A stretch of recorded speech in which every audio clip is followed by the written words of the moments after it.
Hey, what's going on, guys? Welcome to the channel. UFC 293 Israel Adesanya versus Sean Strickland just ended, and this is going to be my full card post-fight. I'm going to go through every single fight on the card and give you my breakdown and reaction to the results. Starting off with the first fight of the night, Jousset versus Kiefer Crosbie. Jousset gets it done via late first round rear naked choke. The first minute of this fight was very competitive. It seemed like Crosbie was getting the better of the striking for about a minute, maybe a minute and a half.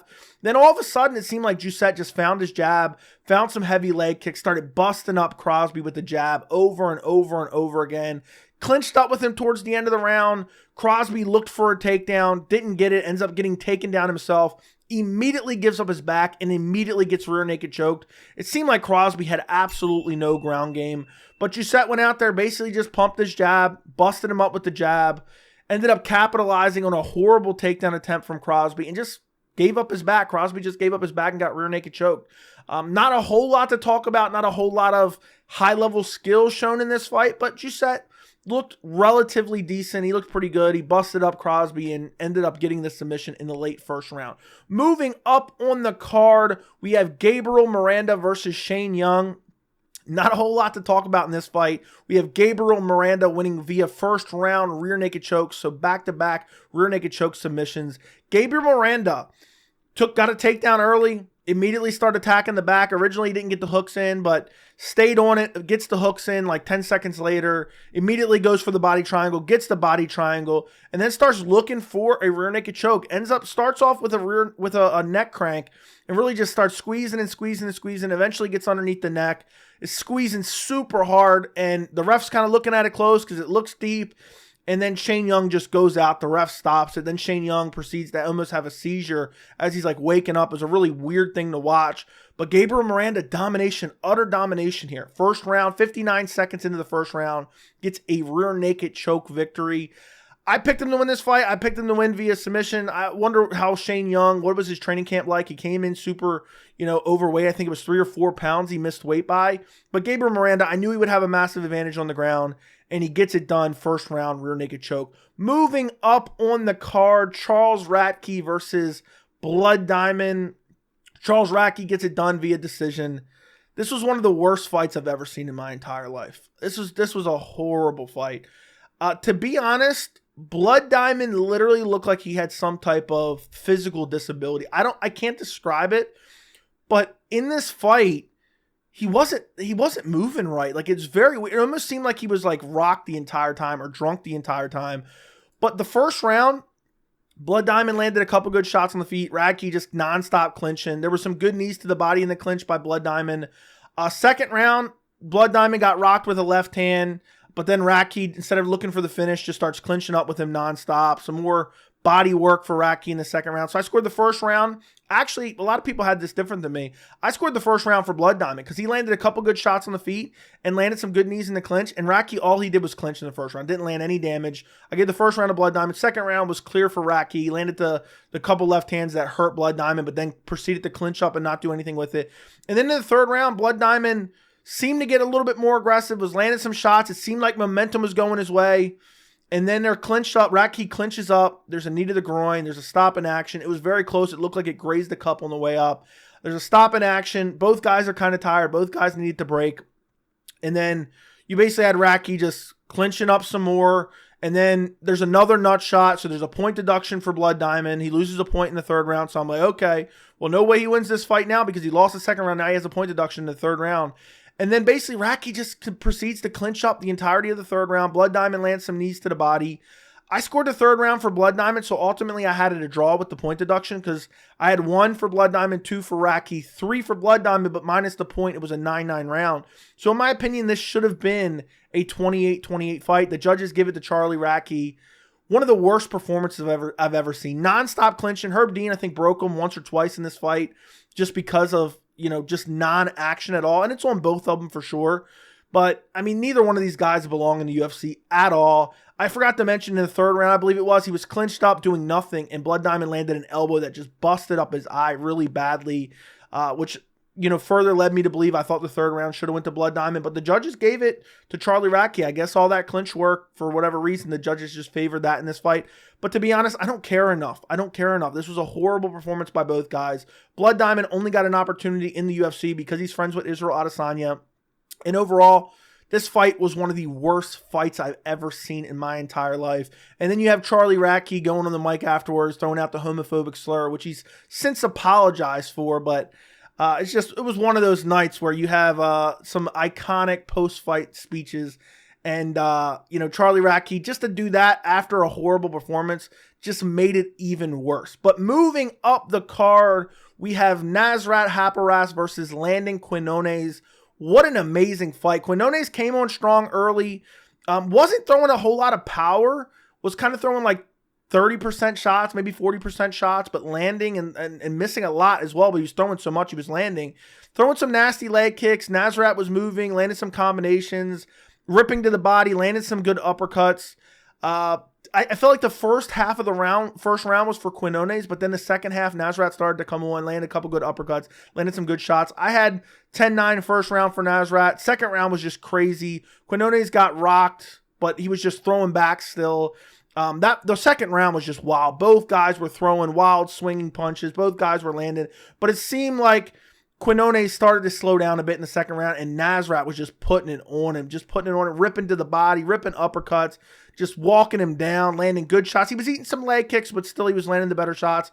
And then the third round, more of the same, crazy round, back and forth. Nasrat landing some, nasty combinations, but Nasrat started to slow down even more in the third round. It seemed like Quiñones came back on a little bit in the third round. But overall, as good of a fight as it was and as highly competitive as the fight was, I scored it 30-27 for Nasrat Haqparast. I don't know if there was people saying, I don't remember if there was people saying it should have went to Quiñones, but Nasrat clearly won this fight. Whether you want to say 2-1, maybe you give one round to Quiñones. I thought Nasrat clearly won. He clearly did more damage, was boxing him up, was ripping to the body. Great performance by Nasrat. His striking has always been good, but, to go out there, weather the early storm, he took a lot of leg kicks and took some big shots as well, and just to absorb that, keep pressing forward, doing decent damage, landing combinations, and to not gas out with that type of output was very impressive. So Nasrat Haqparast gets it done via decision. Moving up on the card, we have Jamie Mullarkey versus John Makdessi. I have not gone back and rewatched the first round, but ESPN Plus just blue screened to death out. So you couldn't watch. I missed like a minute and a half of the first round. But from what I've seen, it seemed like Jamie Mullarkey was winning the fight. It seemed like he was landing just leg kicks. Makdessi not really finding the range a whole lot. Second round, very close. I thought it was even. Makdessi landed a good shot at the end of the second round. I thought Makdessi stole the second round. So I thought it was 1-1 going into the third. Makdessi landed a good spinning back fist in the third round, busted up the nose of Jamie Mullarkey. But Jamie Mullarkey was just kicking the legs. He landed a flying knee in the third round. There was a couple good shots and a couple big shots exchanged from each guy in the third round. But overall, I just thought Jamie Mullarkey did more damage in the third round. I thought Jamie Mullarkey should have won the fight 29-28, and that's what the judges gave him. And overall, not super impressed with the fight. Jamie Mullarkey, honestly, younger fighter taking on John Makdessi, who's almost 40 years old. I expected a little bit better performance out of Jamie Mullarkey. But John Makdessi still, I guess, a gatekeeper for like the top 20, top 30. But Makdessi just kind of spamming, kicks. He's really good at range, throwing kicks. Decent movement. Mullarkey just kind of spammed leg kicks because he really couldn't find the chin all that much of Makdessi. But overall, kind of an underwhelming fight. Moving up on the card, the prelim I was most looking forward to. Jack Jenkins versus Chepe Mariscal. Chepe Mariscal gets it done via second round TKO, second round verbal submission, whatever you want to call it. I picked Chepe in this fight. I thought Chepe was highly underrated. He gets it done. The first round, very competitive. I had it for Jenkins in the first round. Landing a lot of good kicks, just looking more powerful. Both guys were landing shots, but it just seemed like Jenkins' shots were having more of an effect on Mariscal than Mariscal's shots landing on Jenkins. Second round, Chepe was winning the second round. Started to be more aggressive, landing some good shots, clinching up, doing a lot in the clinch. Even though they weren't the most devastating shots, there can be some damage done in the clinch, and a lot of guys sometimes will just clinch up and do nothing, like Radtke from earlier. But you had Chepe just ripping to the body in the clinch, landing good shots in the clinch. Eventually, kind of goes for a takedown, Jack Jenkins looks to defend, kind of sticks his arm out. His arm literally goes backwards. I don't know if it's a broken arm or a dislocated elbow. I would assume a dislocated elbow, but his elbow literally turned into a V the opposite way of the way it was supposed to. Chepe doesn't realize it at first, kind of rearranges position as Jenkins just laying face down, doesn't move, look like a dead body, literally look like Dominic Reyes after a jab from Ryan Spann. Just laying face down, doesn't move. Chepe kind of moves. He knees the arm, which was horrible to see in the replay. It wasn't intentional. He just kind of did it as he moved. Threw like 2 shots. The referee pulls him off. TKO win for Chepe Mariscal. I know some people are going to call it a fluke, but Chepe went for the takedown. He got it. And also he was winning that second round. And it looked like the fight was maybe the momentum was going to start going his way. So overall, I don't think it's a fluke at all. Chepe Mariscal, he mentioned a nutritionist in his post-fight. I think he's too small for featherweight. I think he should go down to bantamweight. But dude's a savage. Dude's an absolute savage. Went out there and got it done. And it wasn't always going his way. The first round ate a lot of nasty leg kicks, ate some body kicks in the first round as well. So I think overall a great performance from Chepe Mariscal. Gets it done via second round TKO. Moving up on the card, we have Carlos Ulberg versus Da-Ung Jung. Honestly, super underwhelming. Super underwhelming. First round, Ulberg was just eating a lot of leg kicks. But he was throwing back and he was landing when he was throwing back. Hurt him towards the end of the first round, but really didn't attempt to swarm him. Didn't look for the finish, kind of backed off, was super underwhelming. Second round, kind of more of the same. Da-Ung Jung just spamming leg kicks. Ulberg jabbing away. Second round, I scored for Ulberg as well, just kind of pumping the jab. When he did throw, he was landing, but a lot of times he was just circling around eating leg kicks. Third round, it seemed like Da-Ung Jung was starting to pick up the pace and landed some good shots. He was still, chopping at the legs. And Ulberg looked like he was fading, but then Ulberg got a takedown, just started smashing him badly, and then gets a rear naked choke. And Da-Ung Jung actually tapped out. Herb Dean missed it. They caught it on the replay. They overturned it. Basically, it was going to be a 30-27 decision win for Ulberg. They overturned it to a third round rear naked choke, which was rightfully so. It was a clear tap, indisputable tap. Ulberg gets it done, but this was a setup fight for him. This was a layup fight for him. And to be honest, his gas tank didn't look all that great. The output wasn't all that great. And the killer instinct and the urgency wasn't there. So Ulberg gets it done. He gets a finish. The third round, saved him, as far as, okay, at least he got a finish. But then he does the most, talk about post. We're talking about homophobic slurs. On a fight card that had multiple fighters throw out homophobic slurs in their post-fight speeches, I never thought that wouldn't be the worst post-fight speech, because Carlos Ulberg, after he wins the fight against Da-Ung Jung, calls out the dead body of Dominic Reyes. Called out the dead body of Dominic Reyes. Absolute embarrassing call out from Ulberg. At that point, I never want to see him fight again. I'm done talking about it. Moving up on the card, the first fight on the pay-per-view main card, Tyson Pedro versus the Pleasure Man, Anton Turkalj. Turkalj was looking good early. I picked Turkalj to win this fight via decision. Was landing some good leg kicks, but just started getting clipped up. Got caught with a 1-2 from Tyson Pedro and was just never the same. And Tyson Pedro realized that the eyes weren't there and just started ripping right hands, ripping combinations. Hurts him badly, drops him, finishes him off with hammer fist. Brutal KO from Tyson Pedro. Brutal first round KO. Tyson Pedro is one of these guys who kind of is like hit or miss. Sometimes he looks good. Sometimes he looks bad. He actually looked old tonight, to be honest. Not in the fight itself, but just his overall appearance. But he went out there and finishes Anton Turkalj. We didn't get to really see a whole lot on display. Basically, it was just Turkalj landing a couple leg kicks before Tyson Pedro hit him with the 1-2. And once he got hurt initially, it was like Turkalj was done. Like he was just sprawling with his chin up in the air, just waiting to get slept. And Tyson Pedro just took advantage of it and gets it done via first round KO. Moving up on the card, we have Justin Tafa versus Austen Lane. Justin Tafa gets it done via first round KO. We had a lot of first round finishes tonight. Basically, the fight only lasted about a minute or so, a little over a minute. There was an eye poke at first. It didn't look like it actually touched the eye, but they showed the replays really quick because they started action back up. But it probably did graze the eye. Tafa was complaining about it. We know their first fight ended because of an eye poke from Austen Lane. Austen Lane was moving well. He looked more athletic. It looked like Tafa was just kind of rushing in, throwing big shots. But boom, massive left hand, drops Austen Lane, big right hand for the ground and pound, puts him to sleep. And actually was a little bit of a late stoppage because Tafa just started throwing ground and pound shots after he was unconscious. Ref didn't jump in. But in his defense, the way Lane was looking, it's not like his body just went completely limp. But you saw the right hand just put him to sleep. And Justin Tafa finishes him. I don't know what to say about it. I mean, it's just a first round finish. Tafa has nasty KO power. Austen Lane should have fought a little bit smarter, but easier said than done. He landed a couple shots in this fight himself, but nothing, nothing really notable from Austen Lane. He was just kind of circling around, trying to avoid the big shots.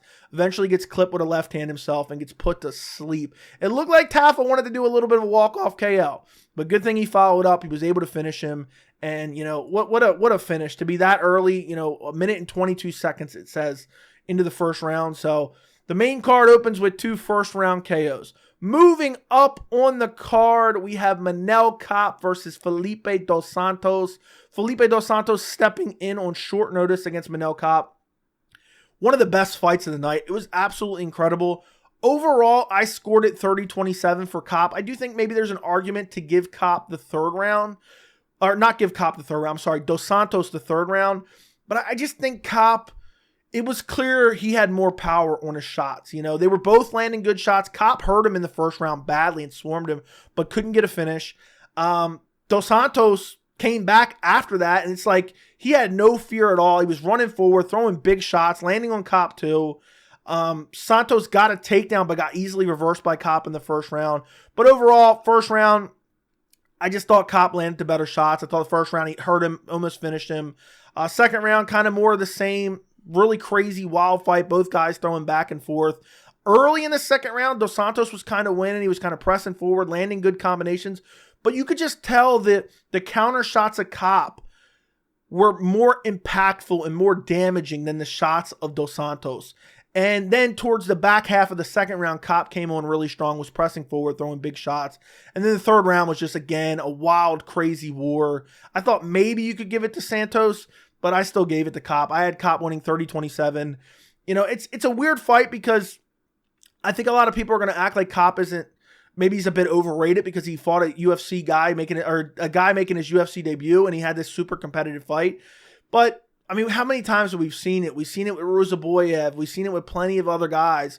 And it seems like it's more of a trend in the last 6 months than it was before, where guys step in on short notice from outside the organization and somehow they get it done.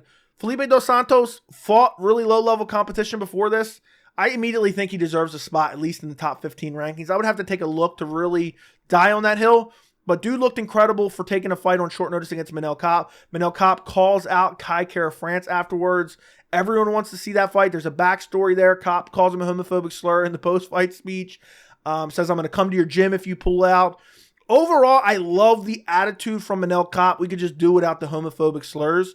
But the post-fight speech before that was absolutely amazing. I love the way he called out Kape. I love the way he's like, or not the way he called out Kape, the way he called out Kai. And I think that's the fight to make. That's the fight to make. Kape has had a lot of guys pull out on him. I want to see Kape versus one of those top guys because he's basically one win away from a title shot, in my opinion. So Kiefer France versus Manel Kape, make that as a main event. I want that as a 5-round main event. I don't want that as a 3-round fight. That is a lot on the line. A lot of people think Kiefer France beat Amir Albazi. So Kiefer France is right at the top of that division as well. And I think that fight needs to be a 5-round fight night main event. I know people might cry about it because it's a flyweight fight, but Manel Kape, I mean, he's very exciting to watch. Good power, good counters. Landed a lot of good shots in this fight. Landed a couple, I think it was a couple spinning back fists he landed in this fight. Maybe an elbow.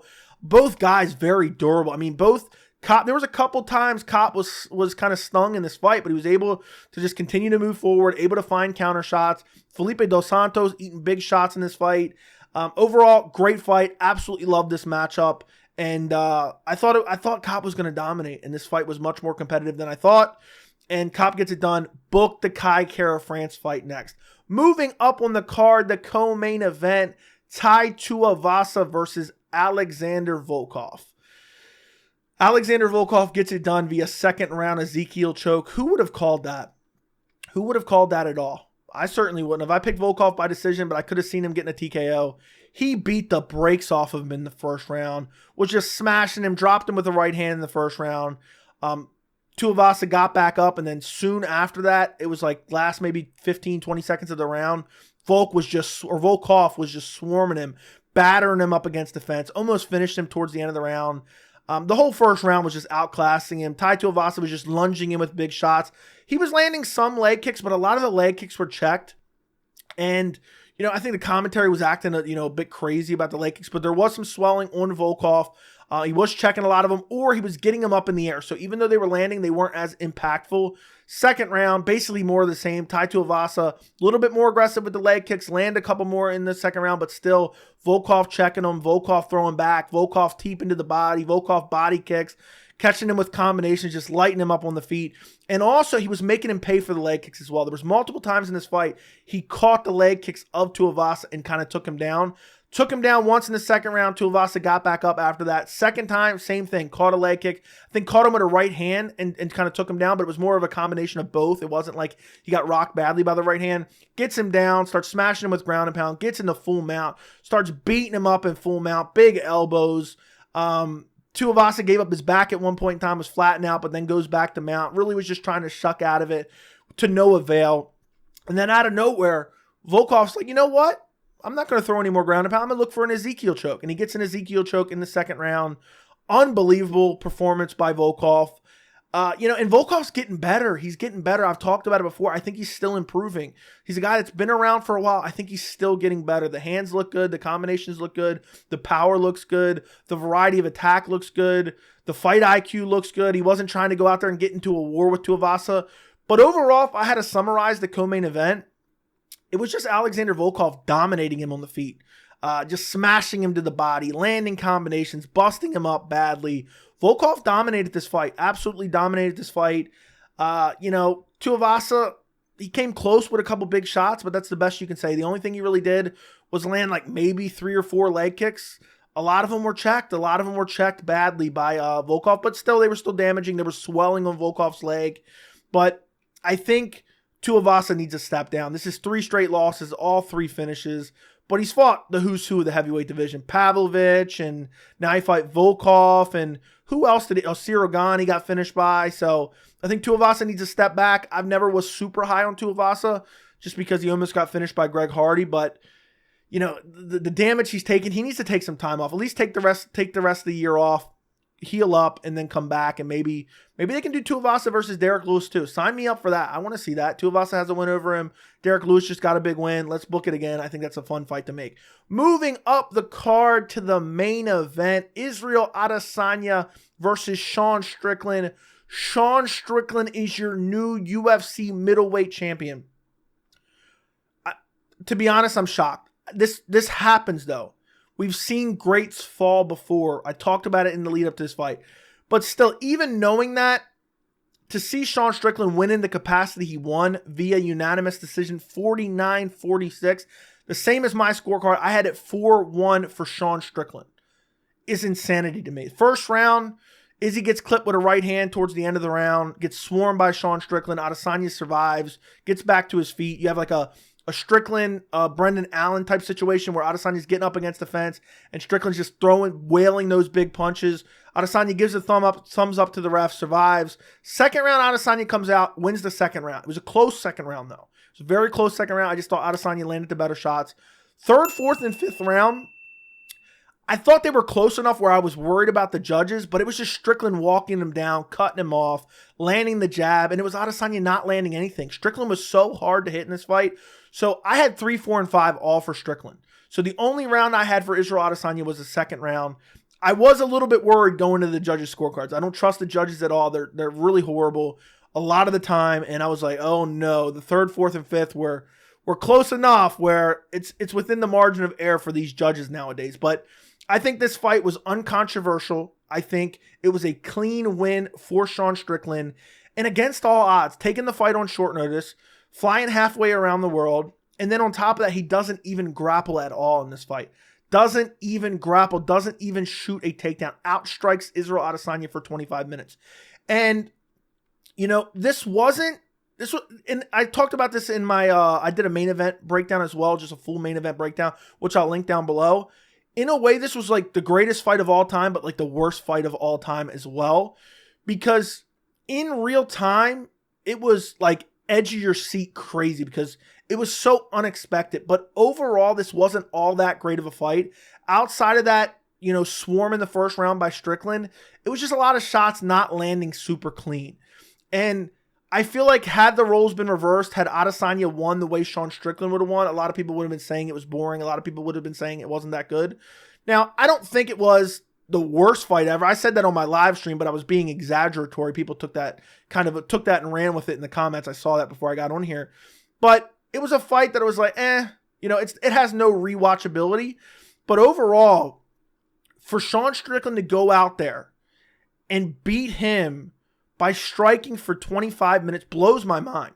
It absolutely blows my mind. And Adesanya was just backing up against the fence, and it looked like he was looking for that viral KO. It looked like he was looking for a big shot, and he was just backing up against the fence. He would throw, but half the time it looked half-hearted. Even Sean Strickland, I saw a clip after the fight. I didn't even think this guy was trying. I felt like I was in there with an amateur. It honestly felt like that. Adesanya looked slow. He looked sluggish tonight. He looked, there was no sense of urgency either. That really kind of shocked me the fifth round. Like, he knew he had to be down, and he didn't even go for it, Strickland was even, trash talking him at the end of the round, and Adesanya was just kind of walking away. And I don't know what's going on. I know a lot of people think you're delegitimizing Strickland's win if you say, oh, maybe there was an injury, or maybe he's fighting and being too active. Maybe that shot from the first round he never recovered. I don't know. But Adesanya did seem a bit off tonight, but maybe Sean Strickland was just on, because Strickland was impossible to hit. I mean, he was checking most of the leg kicks. He was even checking some of the body kicks by bringing the knee up to block the body kicks. He was landing the jab. The cage cutting was unbelievable. I mean, the distance management was unbelievable, because when he's backs Adesanya up against the fence, he wasn't being too over-aggressive, but he was getting off enough. Once Adesanya gets his back up against the fence, he can only go really side to side or forward. So Strickland knows the exact amount of range he needs. He can get out of the way of shots by backing up, where Adesanya can't, because he's got his back against the fence, and he capitalized on it. It was amazing to see Sean Strickland pull this off. He's the new middleweight champion. He went out there and beat Adesanya for 4 out of 5 rounds. And, this was one of those fights that's super unexpected, but this stuff happens all the time.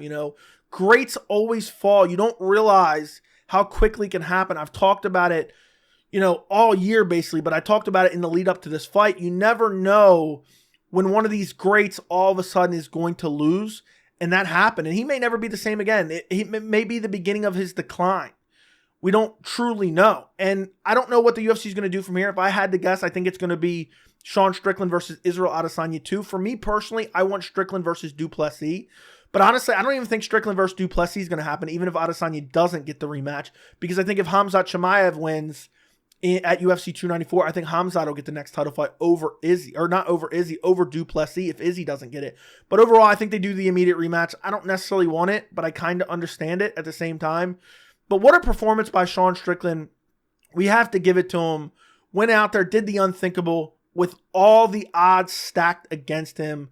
Cut off the cage, pumped the jab, landed a couple hard left hands throughout the fight. But the first round was really the highlight of the fight. He rocked Izzy badly, almost finished him there. That's a bit of an exaggeration, but he was really swarming him and putting on the pressure. And Strickland, he didn't even look tired in the fight. Izzy looked tired in the 5th round. I guess from all that backing up against the fence, got him tired out. Strickland didn't look tired at all. He took shots well. He rolled with shots well. He checked kicks. Is Strickland the best striker in the UFC? Or is Abus Magomedov the best striker in the UFC? Abus was just kicking Strickland death in the first round. Clearly won the first round. And then Strickland comes back in the second round, and then now he's the champion.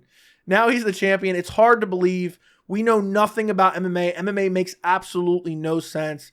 But unbelievable performance by Sean Strickland. Overall, the card was fun to watch. It was a fun card to watch. Still a lot of meaningless fights, like the first 2 fights on the main card, kind of relatively meaningless. But overall, I still enjoyed watching the card. If you want to see my live reactions, I did a full live fight stream if you want to go check it out. Overall, tonight, I had a really hot streak for the last 4 weeks. I think it was like 85% for full card predictions, something along those lines. Last 3 weeks, I think I had like a 90% full card pick rate. Tonight I went 7-5. I got Adesanya wrong. I got Lane wrong. I got Turkalj wrong. I got Blood Diamond wrong, and I got Crosbie wrong.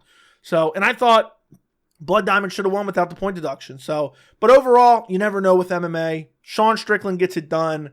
What a night to watch. This is a night that'll go down in history. You know, Sean Strickland, no matter what happens from here on out, he will forever be a UFC middleweight champion. So shout out to him to go out there and pull it off against all odds. Let me know what you guys thought of UFC 293 down in the comments. Don't forget to like the video. Don't forget to subscribe to the channel. And thank you so much for watching.